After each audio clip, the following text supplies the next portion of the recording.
Hello, ജിഞ്ചർഗാർലിക് കിച്ചൻ്റെ ഇന്നത്തെ വീഡിയോയിലേക്ക് എല്ലാവർക്കും സ്വാഗതം. അപ്പോൾ ഇന്ന് ശ്രീകൃഷ്ണ ജയന്തിയാണ്. ഞാനൊരു അമ്പലപ്പുഴ പായസം ഉണ്ടാക്കാമെന്നാണ് ഇന്ന് വിചാരിച്ചിട്ടുള്ളത്. അപ്പോൾ അമ്പലപ്പുഴ പായസത്തിൻ്റെ ശരിക്കുമുള്ളൊരു ടേസ്റ്റ് കിട്ടാൻ വേണ്ടിയിട്ട് ഭഗവാൻ അനുഗ്രഹിക്കട്ടെ എന്ന് ആത്മാർത്ഥമായിട്ട് പ്രാർത്ഥിച്ചുകൊണ്ട് തന്നെ ചെയ്തു തുടങ്ങുവാണ്. അപ്പോൾ ഓക്കെ, നമുക്ക് വീഡിയോ കണ്ടിട്ട് വരാം. അപ്പോൾ നമുക്ക് അമ്പലപ്പുഴ പായസം ഉണ്ടാക്കാനായിട്ട് ആദ്യം വേണ്ടത് 1 ലിറ്റർ അളവിൽ പാലാണ് കേട്ടോ. അപ്പോൾ നമ്മൾ എടുക്കുന്ന കുക്കറെല്ലാം നല്ല ക്ലീൻ ആയിരിക്കണം. നമുക്ക് പാൽ ഒഴിച്ചു കൊടുക്കാം. 1 ലിറ്റർ പാലെന്ന് പറഞ്ഞാൽ 4 കപ്പ് പാലുണ്ടാവും കേട്ടോ. ഇപ്പോൾ കവർ പാലാണെങ്കിൽ 4 പാക്കറ്റ് ഉണ്ടാകണം. ഇനി ഇതിൻ്റെ അകത്തേക്ക് 1 കപ്പ് പഞ്ചസാര, 1 കപ്പ് നിറച്ചില്ല, ഒരു സ്പൂൺ അളവിൽ കുറവുണ്ടായിരിക്കും. അപ്പോൾ അതും കൂടെ നമുക്ക് ഇട്ട് കൊടുക്കാം. ഇനി നമുക്ക് ഈ പഞ്ചസാര ഇതിൻ്റെ അകത്തൊന്ന്, ഈ പാലിൻ്റെ അകത്ത് നല്ലതുപോലെ ഒന്ന് ലയിച്ച് വരണം.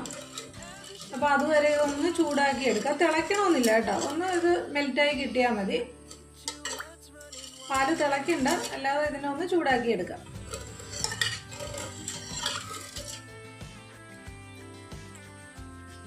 പിന്നെ നമ്മൾ ഈ പായസം ഉണ്ടാക്കാൻ വേണ്ടിയിട്ട് ഉണക്കലരിയാണ് യൂസ് ചെയ്യാറുള്ളത്. അതായത് ഇപ്പം ഞാനൊരു 1/2 കപ്പിൽ കുറച്ച് മാത്രം കുറവിലാണ് എടുത്തിട്ടുള്ളത്. 1/2 കപ്പ് തികച്ചെടുത്തിട്ടില്ല, ഒരല്പം കുറവായിട്ടാണ് ഞാൻ ആ ഉണക്കലരി എടുത്തിട്ടുള്ളത്. മറ്റേ ബ്രോക്കൺ റൈസ് ഉണ്ടല്ലോ, അപ്പോൾ അതാണെങ്കിൽ നമുക്ക് എടുക്കാവുന്നതാണ്. പിന്നെ പച്ചരിയിൽ ചെയ്യാം. പച്ചരിയിൽ ചെയ്യുവാണെങ്കിൽ മസ്റ്റായിട്ടും കുതിർത്ത് വെച്ചിട്ട് ഒരു അരമണിക്കൂറോ എങ്കിലും കുതിർത്ത് വെച്ചിട്ട് നമുക്ക് കൈ കൊണ്ടൊന്ന് പ്രസ് ചെയ്യുമ്പോൾ ഒന്ന് പൊടിഞ്ഞ് കിട്ടുന്ന പാകത്തിൽ വരണം പച്ചരി.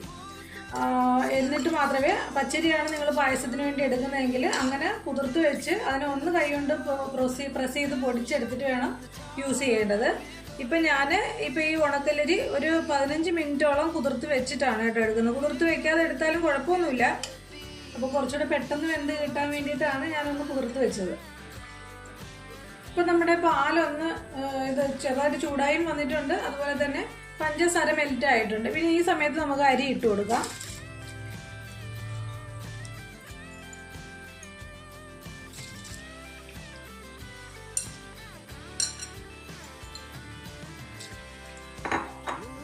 എന്നിട്ട് കുറച്ച് നേരം കൂടെ നമ്മൾ ഇതിനെ ഒന്ന് ഇളക്കി കൊടുക്കാം.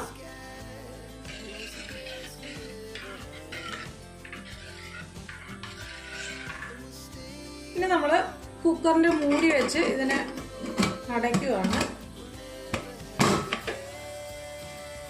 അപ്പോൾ കുക്കറിന്റെ മൂടി വെച്ച് അടച്ചതിന് ശേഷം ഇതിൽ നിന്ന് ഇങ്ങനെ ഇത് വരുമല്ലോ. അപ്പോൾ അങ്ങനെ ചെറുതായിട്ടൊന്ന് വരുമ്പോഴത്തേക്ക് വേണം ഇതിന്റെ വിസിൽ, നമ്മുടെ വെയിറ്റ് ഇടേണ്ടത്. അപ്പോൾ ഇപ്പോൾ നമ്മൾ വെറുതെ കുക്കറിന് മൂടി വെച്ച് അടച്ചു വെച്ചിട്ടേ ഉള്ളൂ. ഇനി ഇതിൽ നിന്ന് ഇങ്ങനെ ചെറുതായിട്ടൊന്ന് ആവി വരട്ടെ. ഇപ്പോൾ ഇത് ഹൈ ഫ്ലെയിമിലാണ് ഞാൻ ഇട്ടിരിക്കുന്നത് കേട്ടോ.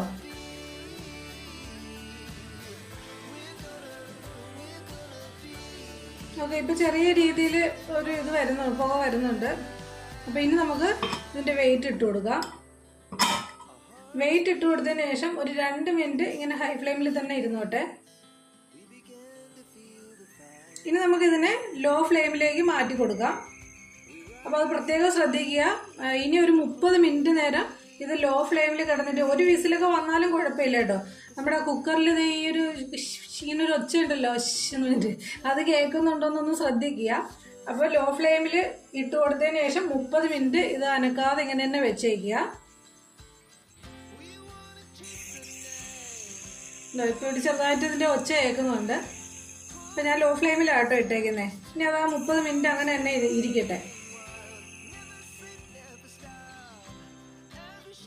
അപ്പോൾ നമ്മുടെ അരമണിക്കൂർ, ഞാൻ ഒരു മിനിറ്റിൻ്റെ വ്യത്യാസം വന്നപ്പോഴത്തേക്ക് ഇതിൽ നിന്ന് വിസിൽ വന്നു കേട്ടോ. അപ്പോൾ പാല് കുറച്ചൊക്കെ അങ്ങോട്ട് പുറത്തേക്ക് പോയിട്ടുണ്ട്. ഇനി ഇതിൻ്റെ മെയിൻ പരിപാടി എന്ന് പറഞ്ഞാൽ 1 മണിക്കൂർ ഇതിനെ ഡിസ്റ്റർബ് ചെയ്യാതെ ഇങ്ങനെ തന്നെ വെച്ചേക്കുക. അതിൻ്റെ ഫുൾ എയറും പോയി കഴിഞ്ഞതിന് ശേഷം മാത്രമേ തുറന്ന് നോക്കാവൂ. ഇപ്പോൾ ഞാൻ ആ ഒറ്റ മിനിറ്റ്, ആ കറക്റ്റ് അരമണിക്കൂർ എന്ന് പറയുന്ന ആ സമയത്ത് തന്നെ ഓഫാക്കിയിരുന്നെങ്കിൽ ഇതുപോലെ ഇത്രയും പാലിങ്ങനെ പുറത്തേക്ക് പോകത്തില്ലായിരുന്നു. അപ്പോൾ അതെല്ലാവരും ഒന്ന് പ്രത്യേകം ശ്രദ്ധിക്കുക. കറക്റ്റ് അരമണിക്കൂർ ആകുമ്പോൾ തന്നെ നിങ്ങൾ ഓഫ് ചെയ്തോളൂ. ഇനിയിപ്പോൾ 1 മണിക്കൂർ കഴിഞ്ഞതിന് ശേഷം നമുക്ക് ഓപ്പൺ ചെയ്ത് നോക്കാം. എന്താണ് അവസ്ഥയെന്ന് അറിയത്തില്ല കേട്ടോ.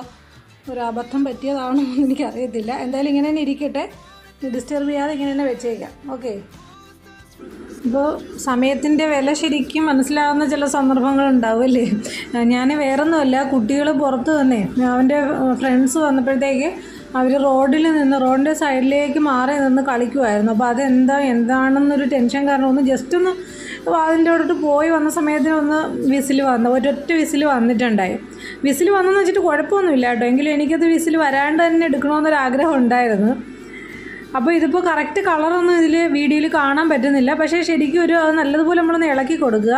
അപ്പോൾ ഈ അരി ചെറുതായിട്ട് ഇങ്ങനെ പിടിച്ച് ഒട്ടിയിരിപ്പുണ്ടെങ്കിൽ അതെല്ലാം അങ്ങ് വിട്ടു വന്നോളും. ശരിക്കും ഒരു നല്ല പിങ്ക് കളർ എനിക്ക് കിട്ടിയിട്ടുണ്ട് കേട്ടോ. അപ്പോൾ ഞാനോർത്ത് പാല് കംപ്ലീറ്റും ഇതായി പോയിട്ടുണ്ടാവുമെന്ന് വിചാരിച്ചതാണ്. കണ്ടോ, ഇപ്പോൾ വീഡിയോയിലൊരു ലൈറ്റ് പിങ്ക് ഷെയ്ഡാണ് കാണുന്നത്, ഇതിനേക്കാൾ കുറച്ചുകൂടെ കളറുണ്ട് കേട്ടോ നമ്മുടെ ഇതിന്.